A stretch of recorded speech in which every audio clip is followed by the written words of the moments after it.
Hello, my name's Rebecca and I'm a vegan pixie warrior. Thank you for tuning into my YouTube channel or my podcast.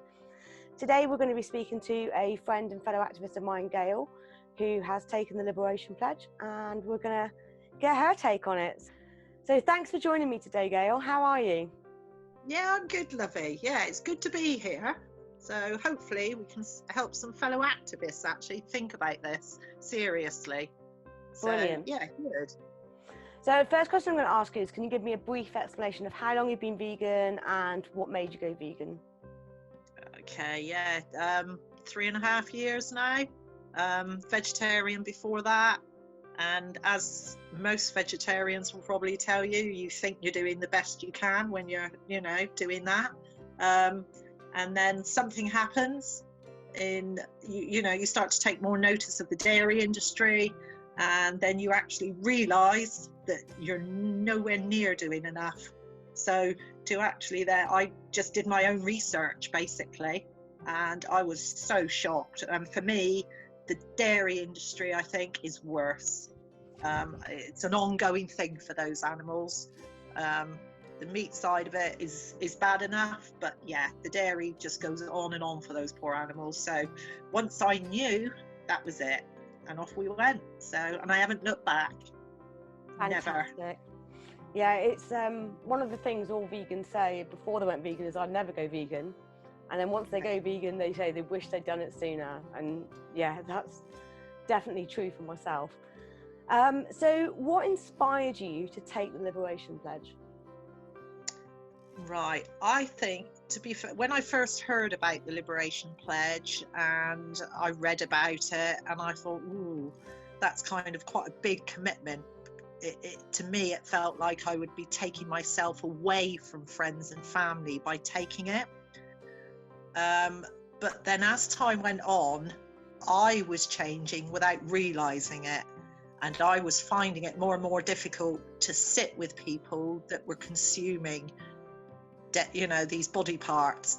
And each time we went out for a meal with friends, with family, we'd get home and Steve, my husband, would comment. He would say, you were quiet tonight, you were this, you were, and I didn't really notice it to start with. He did. And then I realised that's what it was. And I was just really struggling to sit with those people. And eventually I said to him one day, I said, I can't go for this meal tonight. And to my surprise, he was okay. And he said, don't worry, that's fine, I'll go and I'll explain. And I thought, okay. So from then on, I just kind of stopped going, and people did accept it. And I never seemed to have to make an excuse for myself. He just would say, oh, Gail doesn't want to come, she's uncomfortable. And people would say, okay. I never questioned it. And then the Liberation Pledge came up again, and I thought, do you know what? I'm actually living by that pledge anyway now. So for me, that was a natural thing to do then, to take the pledge. And I was able to then use that to explain to people properly why I felt like I did. So yeah, it was a really good way of doing it. And how did you go about explaining to your family why you've taken the pledge? Well, most of them already knew because I wasn't going out for meals and things, so they were okay. But I think then to be able to show them the pledge as well, the fact that I was the easiest way for me to explain it to them was to say, if I said to them I was going to eat dog when we went out for a meal, would you sit with me while I did it? Well, what was their answer? No way. And that is exactly how I felt when they were sitting down to eat cow, sheep, whatever it might have been. And as soon as I explained it like that, so the pledge was just about reaffirming that and letting people know that I was serious. It wasn't just a whim. It wasn't, me being funny with people. That was how, and I think explaining it like that to them, it really hit home. And then they really understood how I felt. So yeah, to then take the pledge and able to, and now I know I say on Facebook, but because literally everybody is on there, friends, family, so even people that I hadn't gone out for meals with, people that lived away from us, they were able to see exactly what I was doing by making that announcement then. So yeah, it's all good. And what was their reaction to that? Were they supportive? Did they question it? Did they think you were being, what's the word I'm looking for? Did they think you were being extreme? No, nobody has ever said to me to my face they thought it was being extreme. I think Steve has suffered with that a little bit more than myself. People always saying to him about things I would post on Facebook, oh, your wife's doing this, your wife's doing that, she shouldn't be showing that. And he was always very, very supportive. So when I announced the pledge, nobody batted an eyelid, I don't think. Nobody questioned it. And we've since had events come up, a niece's wedding, and I have quite happily said I will go to the wedding. But when it comes to the reception, although they said they would provide a vegan option, I said I couldn't attend the reception, but I would come back again after. So go to the wedding, miss out the meal in between, and then come back later. And they're perfectly happy with that.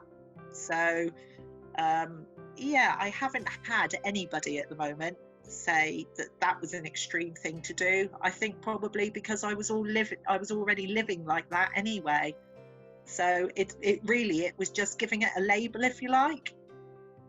Yeah, understand. So that leads me on to my next question. Apart from that experience, have you had any other bad experiences since taking the Liberation Pledge? Just one, actually. I wouldn't say bad experiences. People don't seem to think, i.e. at work, when the Christmas meal comes up, something like that, they don't think to say, oh, we'll go to so-and-so so that we can all eat vegan. That doesn't happen. It'll be, oh, we'll come for drinks after then. We know you won't come for the meal. And the only other thing really is going for a meal at my sister's, and she cooked everything vegan. It was absolutely fantastic. But I was quite surprised when her husband turned around and said he was cooking his own, and he went off to another room to eat there. And that was a little bit, but I thought, well, do you know what?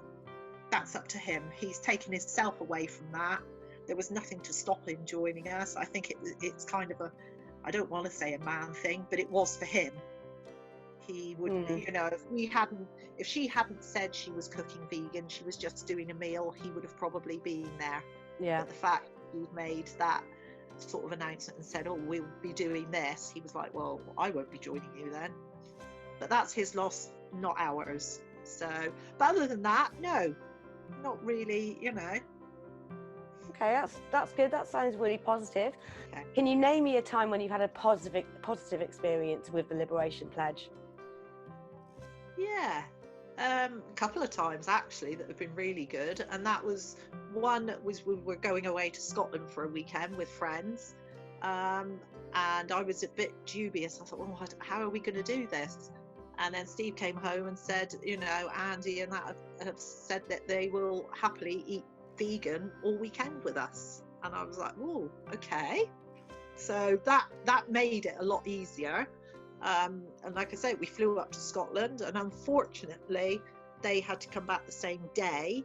I think it was her mum was taken ill. But other than that, the fact that they would have made that effort, they had said they were going to do that for us. And Andy's such a massive meat eater, so I was quite shocked with that. So that was lovely, despite it not actually happening. And then some of Steve's family came to visit from up country. Steve said, oh, we could do a barbecue. And I was like, okay, do they realise? He said, yeah, that's fine. They came, everything was vegan. Neither of them had ever had so much vegan food, and they absolutely loved it. So, homemade quiches, all of that, things they didn't expect to have, and we did. So, yeah, brilliant. And then doing that, they also asked lots of questions and went away with recipes because they want to do it themselves as well. Brilliant. So Yeah, It's definitely one of the things I've found since taking the pledge is people are asking more questions. It opens the floor up more. It's like they feel more comfortable to ask questions when there's not an animal in front of them. yes. So, and they took recipes away. That's amazing.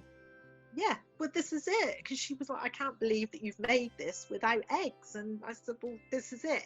Anything you eat, I eat, just a vegan version. Yeah. No animal harmed in the making of this product. It's brilliant, isn't it? Yeah. Yeah, I have a saying that anything you can do, I can do vegan. Yeah, that's exactly it. Brilliant. Yeah.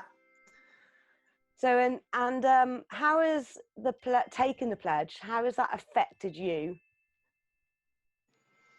I think it's made me, I mean, now it's just a natural part of my life. I don't even think about it. And I think most people, you know, to start with, I think when people say, oh, would you like to come for a meal? Would you like to do this? And you have to explain. And then as time goes on, people realize, and it does make your life easier. And even if we go out for coffee and things, a lot of my friends will suggest going somewhere and they will have, you know, vegan coffee and cake with me. That's not a problem. I think the only thing I would say is I need to make more of an effort to say to people to come to me for meals and for me to cook for them. That's the only thing that I think we kind of not miss out on. But I notice a couple of people dropping off a little bit, not inviting us for a takeaway or this. That I think also because we haven't got that many vegan places around here, so it makes it that little bit more difficult. So I think for me to make a little bit more of an effort, cook a vegan meal, invites people in to do that. Because I love food, I just don't like cooking it much. But so it's just making that effort, isn't it, really? That's it. Yeah. So yeah, I think it's a really positive effect it's had on me, because like you say, when you sit down for a vegan meal, it's so much easier to talk about the food. If you're sat down with somebody eating a body part, they immediately start to take offence, think you're having a go at them, and that's not the case. If that's not on the table, it makes a big difference, and people are more willing to sit and listen, and they ask more questions as well when you start giving them vegan food, because they're surprised. So yeah, I think it's a really positive thing to do. It's all good. I love that you feel really positive about it, and but I guess you feel more comfortable when you're having food with people as well. So yeah, exactly. I mean, even in work, that thing about going for the meal, but what I tend to do is every now and again I'll make some cakes or a cake and take in, and people forget that it's actually vegan because it'll be it looks the same, you know, it tastes the same, if not better a lot of the time. And then, you know, and then they go, oh, how did you make that? Just thought about that. You haven't got eggs, you haven't got, no, don't need that. So again, it opens up the conversations that people are then more willing to have. So yeah, really positive. yeah, that's how I see the pledge as well. It's like a form of activism, because it is activism. You're refusing to normalise the eating of animals, and it gives you that opportunity to open up the floor to questions, which is a form of activism if you're talking to people about veganism. I 100% agree with that. Yeah. Can I ask you then, Gail, what would you say to people out there that are thinking about taking the Liberation Pledge and they're worried about how it's going to fit into their lives, or you know, how would the Liberation Pledge have a positive effect on them? I think exactly the same as myself. Like I said, when I first started looking at it as a vegan, I was really worried that I was going to alienate people. But actually, it eventually has the opposite effect. You just make that effort to invite people to vegan places, to cook more vegan stuff at home for them. Because, you know, obviously at home, it's all vegan all the time. I guess, I don't know, I've never been a big person for inviting people round for loads of meals and things like that. But the odd ones that we did do, we haven't been doing.